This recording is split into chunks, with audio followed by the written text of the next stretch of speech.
এবার আমরা পিকচারের কন্ট্রাস্ট নিয়ে কাজ করব। তো এখানে পিকচার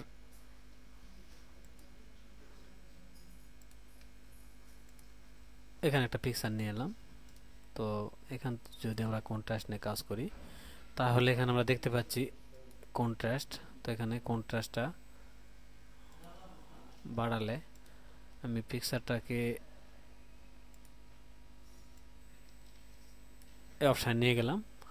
এখান থেকে যদি আমরা কন্ট্রাস্ট বাড়াই কমাই তাহলে কীরকম পরিবর্তন হবে, এই যে আমরা পরিবর্তন বুঝতে পারছি। এখান থেকে আমি পিকচার কারেকশন অপশন, অর্থাৎ এখানে আমরা প্রথমে দেখতে পাচ্ছি যে পিকচারে যে রিসেট পিকচার করলে পিকচার আগের অবস্থায় ফিরে যাবে। এখান থেকে রিকালার করলে পরিবর্তন আমরা দেখতে পাচ্ছি। তো এভাবে আমরা পিকচারেরই কালার মানে কালারকে আমরা নতুন কালার দ্বারা চেঞ্জ করতে পারি। এরপরে ব্রাইটনেস যদি আমরা বাড়াই কমাই এখান থেকে আমরা এটা করতে পারি। আবার রিসেট দ্বারা আগের অবস্থানে ফিরে যাওয়া যায়। এভাবে আমরা পিকচারের কালারগুলো চেঞ্জ করতে পারি। এরপরে আমরা দেখতে পাচ্ছি এখান থেকে ফিল। তো ফিলের সলিড ফিল, অর্থাৎ এখান থেকে আমরা যদি ফিল কালার চেঞ্জ করি তাহলে আমরা এখানে দেখতে পাচ্ছি গ্রেডিয়েন্ট চেঞ্জ করলে কি পরিবর্তন হতে পারে। এতো আমরা এখান থেকে গ্রেডিয়েন্ট এখান থেকে স্টপ পজিশন চেঞ্জ করে এবং স্টপ পজিশন টু চেঞ্জ করে আমরা এভাবে গ্রেডিয়েন্ট ফিল কালারটা আমরা চেঞ্জ করতে পারি। এরপর আমরা পিকচার অর টেক্সচার ফিল, তো এখানে আমরা দেখব কি রকম পরিবর্তন হয়। তো এখান থেকে আমরা এত টেক্সচার চেঞ্জ করলে আমরা দেখতে পাচ্ছি উপরে একটা টেক্সচার চলে এসছে। এখান থেকে আমরা offset X, offset Y, scale X, scale Y এগুলো আমরা সংখ্যা চেঞ্জ করে এতে সেন্টার পজিশন এগুলো আমরা নাম দেওয়া আছে। আমরা যদি ভার্টিক্যাল করি তাহলে আমরা দেখতে পাচ্ছি এখানে পরিবর্তন। হরিজন্টাল করলে কীরকম পরিবর্তন হচ্ছে আমরা দেখতে পাচ্ছি। আবার যদি টপ রাইট করি তাহলে আমরা এখান থেকে সহজে এভাবে আমরা বিভিন্ন অপশান চেঞ্জ করে আমরা ফিল কালার চেঞ্জ করতে পারি।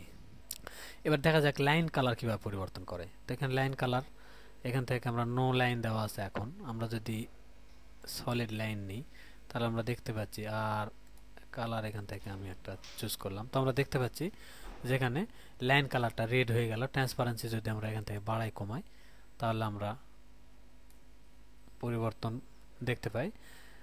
এরপরে লাইন স্টাইল চেঞ্জ করব। তো লাইন স্টাইল যদি আমরা এখানে একটা দিলাম, এরপরে আমরা যদি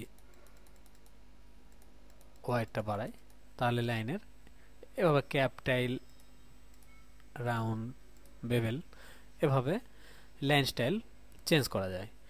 এর পরবর্তীতে শ্যাডো। তো শ্যাডো এখান থেকে আমরা আউটার ইনার এখান থেকে আমরা চুজ করলাম। এরপরে কালার, তো শ্যাডো কালারটা আছে এই ধরনের হবে। এখান থেকে যদি আমরা ট্রান্সপারেন্সি কমাই আর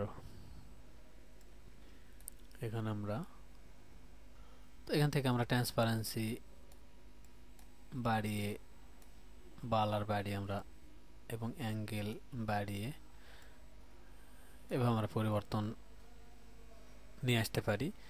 যদি পরিবর্তনটা সঠিক বুঝতে অসুবিধা হয় তাহলে আমরা এখান থেকে এটা অপশানটা চেঞ্জ করে আমরা দেখতে পাই যে এখানে একটা শ্যাডো বা ছায়া চলে এসছে। তো এভাবে আমরা শ্যাডো চেঞ্জ করতে পারি। এরপর আমরা 3D ফরম্যাটে কাজ দেখব। তো 3D ফরম্যাটটা এখানে চেঞ্জ করে এবং বটম চেঞ্জ করে এখানে সংখ্যা পরিবর্তন করে আমরা পরিবর্তন দেখতে পাই।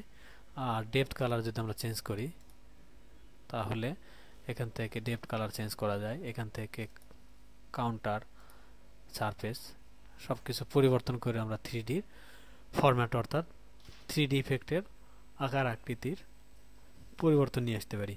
এবার আমরা 3D রোটেশন নিয়ে কাজ করব। তো 3D রোটেশন এখানে সিলেক্ট করলাম। এখান থেকে আমরা দেখতে পাচ্ছি যে এক্স ওয়াই জেড বাইরে কীভাবে এটার অ্যাঙ্গেলটা পরিবর্তন করে। আর ম্যানুয়ালি যদি আমরা এখানে বাটন টিপে করতে চাই তাহলেও আমরা এই পরিবর্তনটা করতে পারি। আর এখানে অবজেক্ট পজিশন, তো অবজেক্ট পজিশন আমরা বাড়িয়ে এবং কমিয়ে এই কাজটা করতে পারি। আবার কাজ শেষে যদি পূর্বের অবস্থা আমরা ফিরে যেতে চাই তাহলে আমরা এই রিসেট দ্বারা আগের অবস্থায় ফিরে যেতে পারি। তো আমরা এখানে মোটামুটি fill colour, line style, shadow, 3D format এবং 3D রোটেশন এই সবগুলো কাজে আমরা বিভিন্ন অপশন চেঞ্জ করে বা আমরা ম্যানুয়ালি এই কাজগুলো করতে পারি।